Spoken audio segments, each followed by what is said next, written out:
कैसे हैं आप सब। उम्मीद है पेज नंबर 5 कंप्लीट कर लिया होगा और आज मैं आपको बताने वाली हूँ पेज नंबर 6। आप ओपन कर लीजिए पेज नंबर 6। इसमें लिखा है understanding art. What is an art? Art can be simply defined as a form of communication. It conveys what an artist intends to say. Art may be characterized in terms of representation of reality, expression, communication of emotion and other qualities.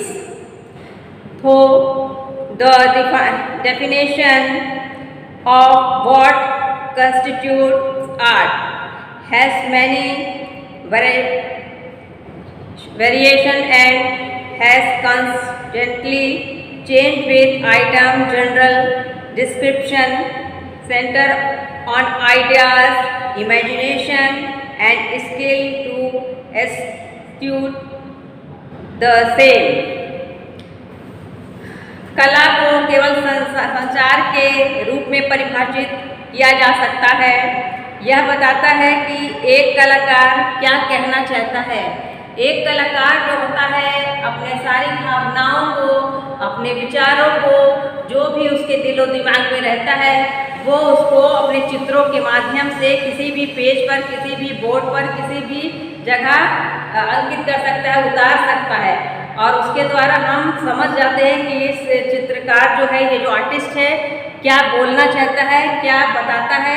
उसकी painting ऐसी होती है जैसे लगता है painting हमसे कुछ बोल रही है, पेंटिंग जो है कुछ हमसे कह रही है। वो अपने थॉट्स को चित्रों में उतारता है और चित्रों को देखकर हम समझ जाते हैं कि एक जो चित्रकार है, जो आर्टिस्ट है, वो हम सबसे क्या कहना चाहता है। कला को वास्तविकता, अभिव्यक्ति, भावनाओं के संचार और अन्य गुणों के प्रतिनिधित्व के संदर्भ में चित्रित किया जा सकता है। यद्यपि कला से कला बनता है कि परिभाषा में कई विभिन्नताएं हैं और समय के साथ लगातार बदलती रहती है। सामान्य विवरण विचारों, कल्पना और निष्पादित करने के कौशल पर केंद्रित होते हैं। और सेकेंड देखिए इसमें दिया हुआ है the purpose of art. The purpose of art can be to express और communicate emotion and ideas, to commemorate an important event, record of visual data and a powerful means of story telling. Art is the examined through the interaction of the elements and principles of art. The elements include line, shape, form, texture, color, value and shapes. The principles of art include movement, unity, harmony, variety, balance, contrast, proportion and pattern. This interaction helps artists organize pleasing artwork while providing the basic within which the artwork can be analyzed and discussed.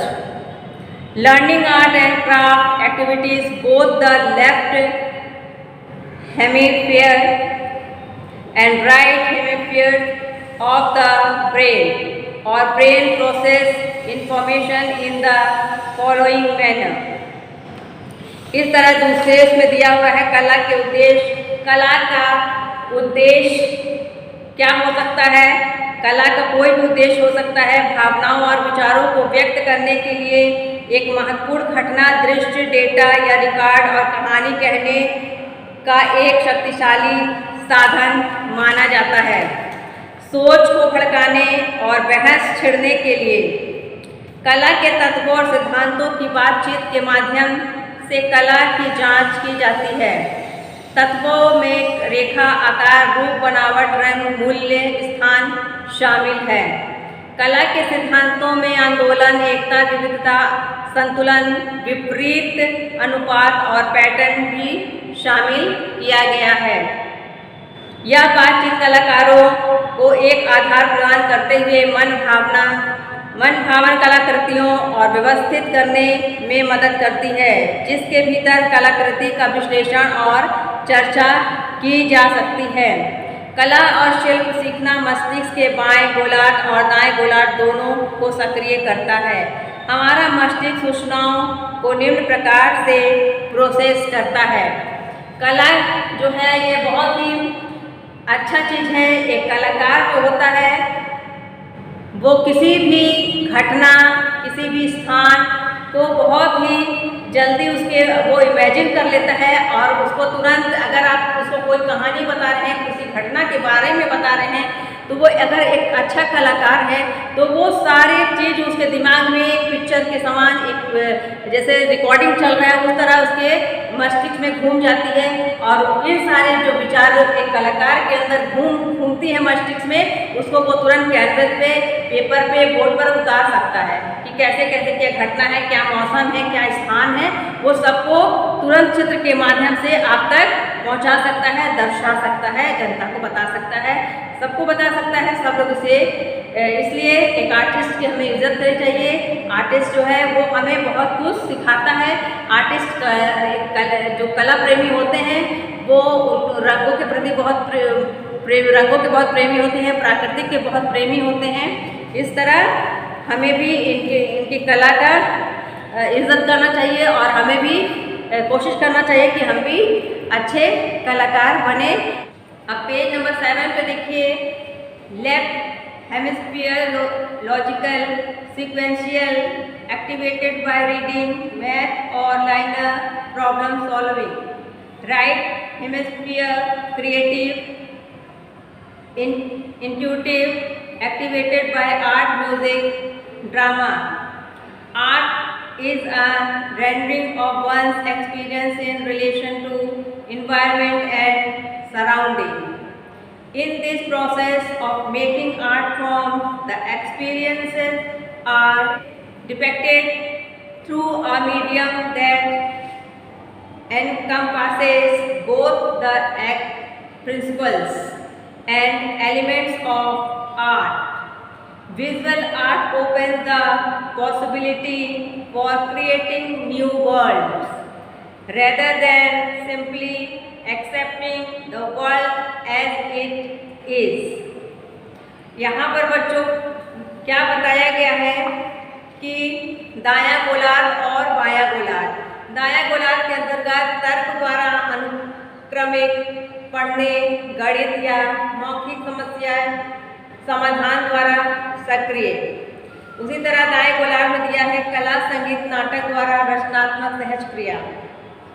कला पर्यावरण और परिवेश के संबंध में किसी के अनुभव का प्रतिपादन है। कला रूपों को बनाने की इस प्रक्रिया में अनुभवों को एक माध्यम से दर्शाया जाता है। इसमें कला के सिद्धांत और तत्व दोनों ही शामिल होते हैं। दृश्य कला दुनिया को वैसे ही स्वीकार करने की बजाय नई दुनिया बनाने की संभावना होती है। और इसके साथ ही देखिए कुछ क्विज दिए हुए हैं जो कि आपका होमवर्क है। तो इसमें पहला वाला मैं आपको बता देती हूँ, बाकी के आपको 5 करने होंगे। फर्स्ट है the elements of art are, और ऑप्शन दिया है ABCD। कलर, ए का क्या है, colour, form, line, shape, space, structure and value. B में balance, contrast, emphasis, movement, proportion, relation, simplicity, space and unity. C में all of the above and D none of the above. इन चारों में से answer क्या होगा? First वाला answer है, colour, form, line, shape, space, structure वाला फर्स्ट जो है सही आंसर है। बाकी के जो 5 बचते हैं ये आपका HW है, इसको आपको पूरा करना है। करने के बाद आप अपनी बुक को सबमिट कीजिए ताकि मैं चेक करूँ। Okay, bye bye students.